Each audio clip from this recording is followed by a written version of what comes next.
je sais pas si c'était la meilleure manière de répondre avec le gros médaillon dégueulasse du trophée des champions.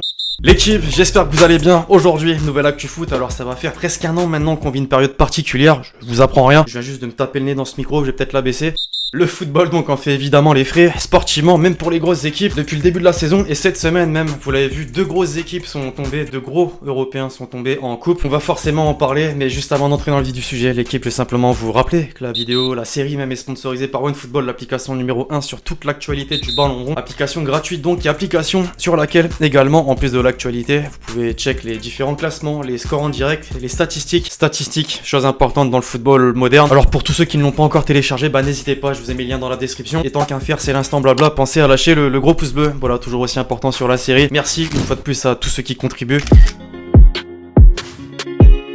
Avant la 20e journée du championnat de France, ce week-end les amis, ce qu'il faut retenir de la semaine, évidemment le trophée des champions. Le Paris Saint-Germain s'est imposé face à l'OM sur le score de 2-1. Le palmarès s'agrandit, c'est le 8e trophée des champions consécutif remporté par le club de la capitale. Alors le match n'était pas fou, vous en avez pensé quoi d'ailleurs? En revanche, vous l'avez vu, il y a eu beaucoup d'agressivité. Pour pas changer, j'ai envie de dire dans un classico, de l'agressivité, mais aussi du chambrage, d'abord sur la pelouse au cours du match, avec la célébration de Neymar notamment, qui s'est vengé donc du dernier classico en septembre où l'OM l'avait emporté. Nananer, il a fait fort, les Marseillais, je comprends un peu la colère. Il y a même eu une prolongation entre guillemets sur les réseaux sociaux, sur Twitter notamment. Le Ney a envoyé un pic à son meilleur pote Alvaro. Sa réponse, mes parents m'ont toujours appris à sortir les poubelles, allez l'OM toujours. Et c'est même allé un petit peu plus loin. Le Ney qui a répondu et il a oublié comment il gagne des titres. Le défenseur marseillais a poursuivi, l'ombre éternelle du roi, le roi Pelé. Enfin une dernière réponse du Brésilien. Et toi la mienne, donc l'ombre de Neymar évidemment, vous a rendu célèbre, vous êtes les bienvenus. Donc voilà comment ça règle ses comptes en 2021 lors d'un classico.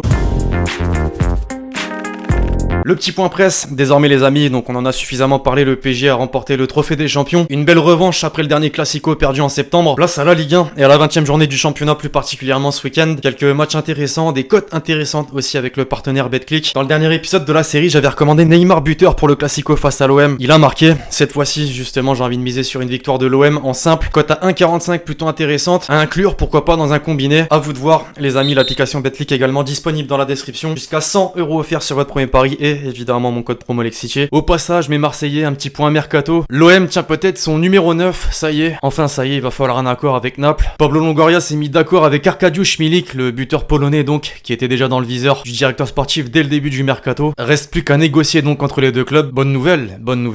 Avant de changer de destination, un petit point les amis sur les droits TV. Canal+ rend finalement à la LFP ses droits TV sur la Ligue 1, à savoir le lot numéro 3, les matchs du samedi 21h et du dimanche 17h, et demande un nouvel appel d'offres car la Ligue 1 est trop chère selon Maxime Saada, le président donc du groupe Canal. Ah, on n'est pas sorti de l'auberge, les clubs français sont pas sortis de l'auberge. Quoi qu'il en soit, je vais reprendre un tweet d'ailleurs que j'ai vu circuler dans ma TL, donc Mediapro paye pas, Canal rend ses droits. Les clubs demandent à leurs joueurs d'accepter une baisse de salaire, un candidat à la FFF veut imposer des joueurs aux sélectionneurs, l'arbitrage est scandaleux chaque semaine. Mesdames et messieurs, le football français, il a tout dit en moins de 280 caractères. Direction l'Allemagne, à présent les amis, je vous parlais de conséquences sur certains gros européens de cette saison particulière. Le Bayern s'est fait éliminer de la Coupe d'Allemagne au tir au but donc, et pas par n'importe qui, une des deux allemandes. En ce moment c'est dur pour les derniers champions d'Europe, 2 défaites consécutives, donc une en championnat, une en coupe. Selon Bild, c'est la crise pour l'entraîneur Hansi Flick. Va vite falloir relever la tête pour le Bayern, même si en championnat pour l'instant tout va bien. Les Bavarois ont toujours les commandes de la Bundesliga, mais en revanche, attention, 3 équipes se rapprochent, on les voit ici en une du quotidien Kicker. Leipzig, Dortmund et le Bayer Leverkusen. Vous pensez que l'une de ces 3 équipes là peut poser problème à l'ogre? Direction l'Angleterre, désormais les amis, où Manchester United a fait beaucoup parler en ce début de semaine. Pogba, seul et unique buteur de la rencontre face à Burnley, il a fait la une d'à peu près tous les quotidiens sportifs anglais, simplement car il permet aux siens de prendre les commandes du championnat. Juste avant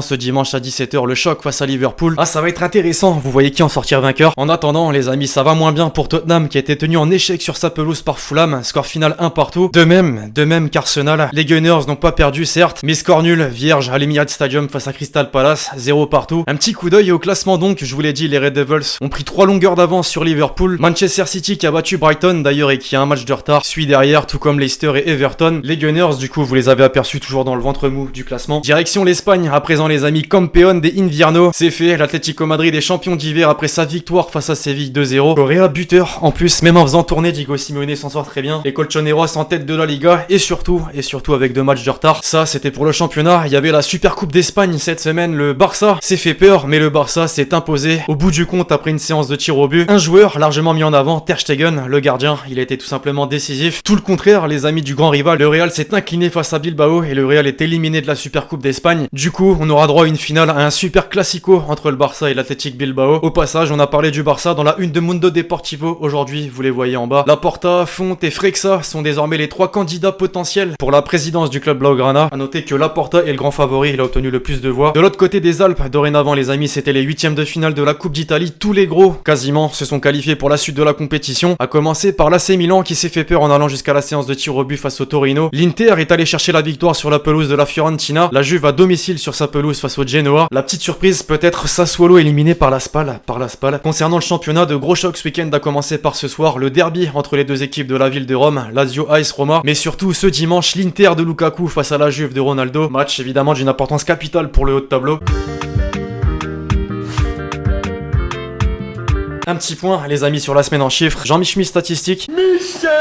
D'abord avec le classement des meilleurs buteurs de la décennie révélé par l'International Federation of Football History and Statistics. En ce début de semaine, donc, c'est Ronaldo qui est leader avec un total de 550 buts, juste devant Messi avec 549 buts. On lui a même décerné un petit trophée pour l'occasion. On va revenir un petit peu sur le trophée des champions. Désormais, l'équipe a commencé par une stat concernant Neymar. Faut savoir qu'il a inscrit 18 des 19 pénaltys qu'il a tenté avec Paris, toutes compétitions confondues. Et au passage, son 80e but sous les couleurs parisiennes. Quoi qu'on dise, c'est vrai qu'il est efficace dans ce domaine. Paris, justement, on l'a dit tout à l'heure, a remporté le trophée des champions. C'est le 10e de son histoire et le total le plus élevé pour un club français. Au passage, sur une série de 8 d'affilée, c'est fort. Une petite dernière, allez, avant de basculer sur un autre sujet, pour mes Marseillais en particulier, Paul Lirola, la nouvelle recrue, a délivré 13 passes décisives depuis ses débuts en Serie A. Seul Cuadrado fait mieux parmi les latéraux droits sur la période. Voilà, pour ceux qui voyaient pas vraiment ce qu'il vaut. Moi non plus, en vrai, je vais pas vous mentir.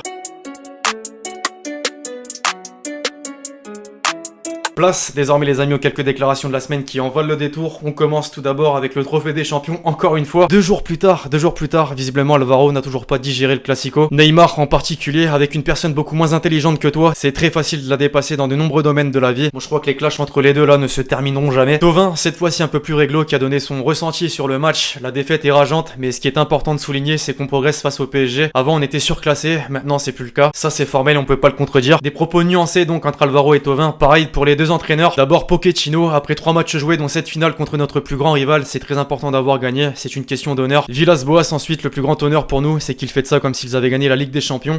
Ah, j'ai envie de dire c'est le Classico, il y a forcément des réponses à tout va. Maintenant tout le monde n'est pas du même avis que le coach marseillais. Riolo justement s'est confié. Depuis que l'OM n'a pas gagné de titre, Montpellier et Monaco ont été champions, Bordeaux, Lyon, Guingamp, Rennes et Strasbourg ont gagné des coupes. AVB doit mieux se renseigner et ne pas tomber dans une communication qui est de la petite chouinerie. Les journalistes français, c'est bien connu, ça mâche pas leurs mots. D'ailleurs c'est pareil pour Jean-Michel Larquet qui a donné son point de vue sur la forme actuelle de Kylian Mbappé. Aujourd'hui il n'a pas sa place au PSG. Ce garçon là a besoin d'une cure de désintoxication pour son football, qui est totalement pollué par des gestes inutiles. Aujourd'hui il veut le ballon dans les pieds pour ridiculiser l'adversaire. Là en revanche je le rejoins là-dessus. Les amis, je pense que c'est pareil pour certains parisiens, vous me confirmerez dans les commentaires, mais Mbappé c'est un petit peu Neymarisé, je sais pas si ça se dit. On est en France, restons-y. Justement Michel Moulin, vous vous souvenez sûrement de lui, candidat à la présidence de la Fédération Française de Football, il avait donné son avis sur Benzema, sur le fait que c'est pas le sélectionneur qui décide ou non de le prendre en équipe de France. Il en a rajouté une couche. Benzema, on ne peut pas se priver d'un garçon qui est peut-être le meilleur attaquant qu'on ait jamais eu en France. La propagande continue. Des nouvelles de Mesut Özil, tiens, ça fait longtemps, il ne joue plus avec Arsenal. Il va certainement signer prochainement du côté du Fenerbahçe en Turquie. Et il a répondu à quelques questions sur les réseaux sociaux, sur Twitter notamment. Ronaldo ou Messi? Sa réponse, Messi a prouvé qu'il était l'un des meilleurs de tous les temps en Espagne, mais Ronaldo a toujours été le meilleur dans tous les pays dans lesquels il a joué. J'ai envie de dire, rien d'étonnant, il a été son coéquipier. Et une petite dernière, allez pour la route Eto'o, à propos d'Ansu Fati. Je pense que c'est lui l'avenir, le club a besoin de le chouchouter et de prendre soin de lui. Espérons qu'il succédera à Messi. Pourquoi pas finalement, bon, Pedri a l'air mieux parti.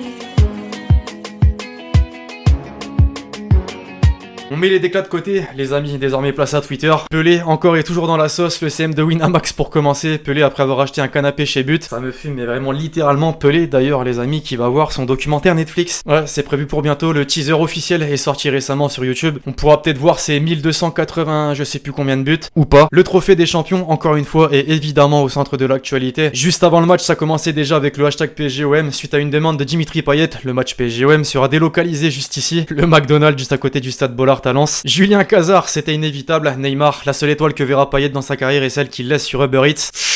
Il est trop fort. Joueur normal qui défend, Alvaro, sans trucage en plus. Pour changer, tiens, à propos du Real, qui je le rappelle s'est fait sortir de la Supercoupe d'Espagne, Zidane quand les Inch'Allah centres sur Benzema fonctionnent pas, simple mais efficace. Hazard avec Chelsea vs Hazard avec le Real. Ah, pour le coup il se trompe pas. Il s'en sort pas du tout depuis son arrivée avec les blessures, les contre-performances. Allez, un petit dernier cette fois-ci sur la reprise de volée de Pogba lors de la victoire de Manchester United. Martial, cette tête, mon dieu. Second poteau, Pavard.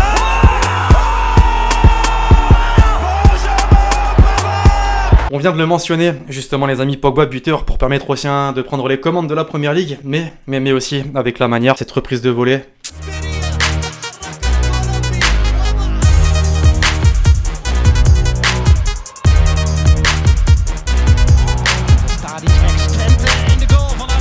Pogba!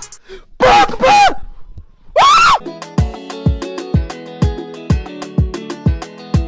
Pour conclure, les amis, comme d'habitude, la question de l'abonné. Que penses-tu de la prestation du SCO d'Angers sur ce début de saison? Impressionnant, clairement impressionnant. Angers est 7ème du championnat, 7ème du championnat. Qui aurait pu dire ça avant le début justement de la saison? Personne, je pense. Et pourtant, Angers propose un jeu vraiment très intéressant. C'est un peu l'équipe surprise, l'équipe qu'il va falloir suivre là lors de la deuxième partie de saison. Match important d'ailleurs ce week-end face au Paris Saint-Germain. Bref, voilà l'équipe, c'est tout pour l'actu foot du jour. J'espère que vous l'avez kiffé. Je compte sur vous, c'est le cas, pour lâcher le gros pouce bleu, très important. N'oubliez pas de poser le commentaire avec votre question pour le prochain épisode. Puis d'ici là, on se retrouve très vite sur la chaîne pour de nouvelles vidéos. C'était Lexi. Ciao, ciao.